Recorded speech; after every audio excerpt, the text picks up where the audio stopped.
Chapter 4, Part 2, page 39. "Listen, Mr. Eddie rasped. I never killed you, okay? I don't even know you." The blue man sat on a bench. He smiled as if trying to put a guest at ease. Eddie remained standing, a defensive posture. "Let me begin with my real name," the blue man said. "I was christened Joseph Kowalczyk, the son of a tailor in a small Polish village. We came to America in 1894. I was only a boy. My mother held me over the railing of the ship, and this became my earliest childhood memory, my mother swinging me in the breezes of a new world. Like most immigrants, we had no money. We slept on a mattress in my uncle's kitchen. My father was forced to take a job in a sweatshop sewing buttons on coats. When I was 10, he took me from school, and I joined him." Eddie watched the blue man's pitted face, his thin lips, his sagging chest. "Why is he telling me this?" Eddie thought. "I was a nervous child by nature, and the noise in the shop only made things worse. I was too young to be there amongst all those men swearing and complaining. Whenever the foreman came near, my father told me, 'Look down, don't make him notice you.' Once, however, I stumbled and dropped a sack of buttons, which spilled over the floor. The foreman screamed that I was worthless, a worthless child, that I must go. I can still see that moment, my father pleading with him like a street beggar, the foreman sneering, wiping his nose with the back of his hand. I felt my stomach twist in pain. Then I felt something wet on my leg. I looked down. The foreman pointed at my soiled pants and laughed, and the other workers laughed too. After that, my father refused to speak to me. He felt I had shamed him, and I suppose in his world I had. But fathers can ruin their sons, and I was, in a fashion, ruined after that. I was a nervous child, and when I grew, I was a nervous young man. Worst of all, at night, I still wet the bed. In the mornings, I would sneak the soiled sheets to the wash basin and soak them. One morning, I looked up to see my father. He saw the dirty sheets, then glared at me with eyes that I will never forget, as if he wished he could snap the cord of life between us." The blue man paused. His skin, which seemed to be soaked in blue fluid, folded in small fatty layers around his belt. Eddie couldn't help staring. "I was not always a freak, Edward," he said, "but back then medicine was rather primitive. I went to a chemist seeking something for my nerves. He gave me a bottle of silver nitrate and told me to mix it with water and take it every night. Silver nitrate. It was later considered poison. But it was all I had, and when it failed to work, I could only assume that I was not ingesting enough. So I took more. I swallowed 2 gulps and sometimes 3 with no water. Soon people were looking at me strangely. My skin was turning the color of ash. I was ashamed and agitated. I swallowed even more silver nitrate until my skin went from gray to blue, a side effect of the poison." The blue man paused. His voice dropped. "The factory dismissed me. The foreman said I scared the other workers. Without work, how would I eat? Where would I live? I found a saloon, a dark place where I could hide beneath a hat and coat. One night, a group of carnival men were in the back. They smoked cigars, they laughed. One of them, a rather small fellow with a wooden leg, kept looking at me. Finally, he approached. By the end of the night, I had agreed to join their carnival, and my life as a commodity had begun." Eddie noticed the resigned look on the blue man's face. He had often wondered where the sideshow cast came from. He assumed there was a sad story behind every one of them. "The carnivals gave me my names, Edward. Sometimes I was the blue man of the North Pole, or the blue man of Algeria, or the blue man of New Zealand. I never had been to any of those places, of course, but it was pleasant to be considered exotic, if only on a painted sign. The show was simple. I would sit on the stage, half undressed, as people walked past, and the barker told them how pathetic I was. For this, I was able to put a few coins in my pocket. The manager once called me the best freak in his stable, and, sad as it sounds, I took pride in that. When you are an outcast, even a tossed stone can be cherished. One winter I came to this pier, Ruby Pier. They were starting a sideshow called the Curious Citizens. I liked the idea of being in one place, escaping the bumpy horse carts of carnival life. This became my home. I lived in a room above a sausage shop.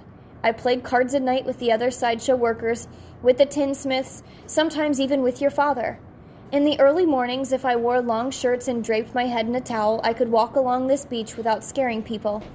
It may not sound like much, but for me, it was a freedom I had rarely known. He stopped. He looked at Eddie. Do you understand why we're here? This is not your heaven. It's mine. Take one story viewed from two different angles. Take a rainy Sunday morning in July in the late 1920s when Eddie and his friends are tossing a baseball Eddie got for his birthday nearly a year ago. Take a moment when that ball flies over Eddie's head and out into the street. Eddie, wearing tawny pants and a wool cap, chases after it and runs in front of an automobile, a Ford Model A. The car screeches, veers, and it just misses him. He shivers, exhales, gets the ball, and races back to his friends. The game soon ends, and the children run to the arcade to play the Erie Digger machine with its claw-like mechanism that picks up small toys. Now take that same story from a different angle. A man is behind the wheel of a Ford Model A which he has borrowed from a friend to practice his driving. The road is wet from the morning rain.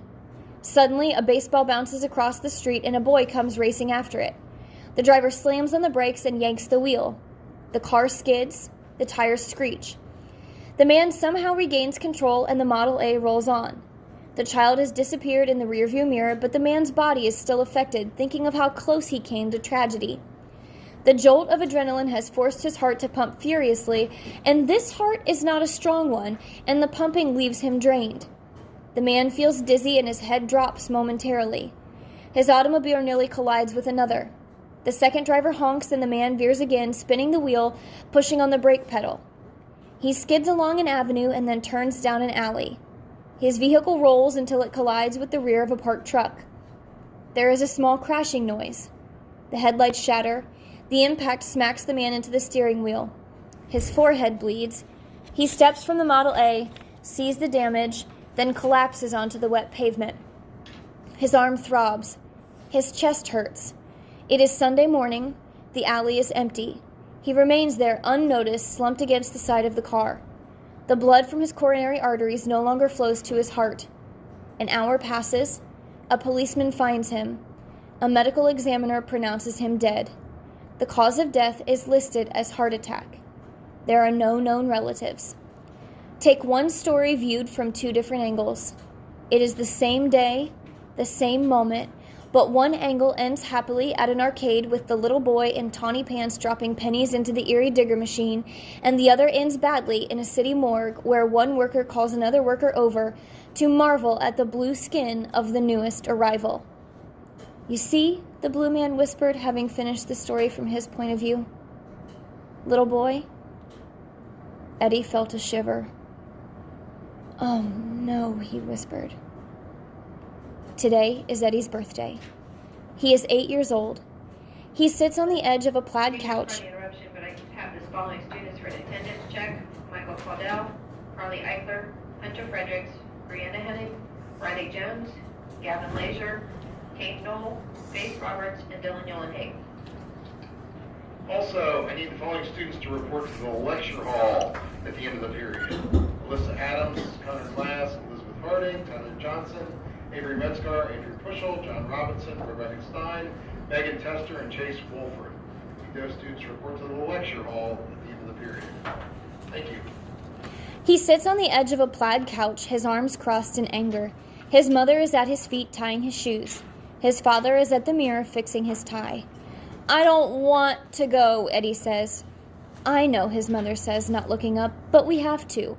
Sometimes you have to do things when sad things happen. But it's my birthday.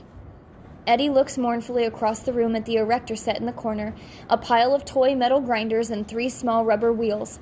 Eddie had been making a truck. He is good at putting things together. He had hoped to show it to his friends at a birthday party. Instead, they have to go someplace and get dressed up. It isn't fair, he thinks. His brother Joe, dressed in wool pants and a bow tie, enters with a baseball glove on his left hand. He slaps it hard. He makes a face at Eddie. Those are my old shoes, Joe says. My new ones are better. Eddie winces. He hates having to wear Joe's old things. Stop wiggling, his mother says.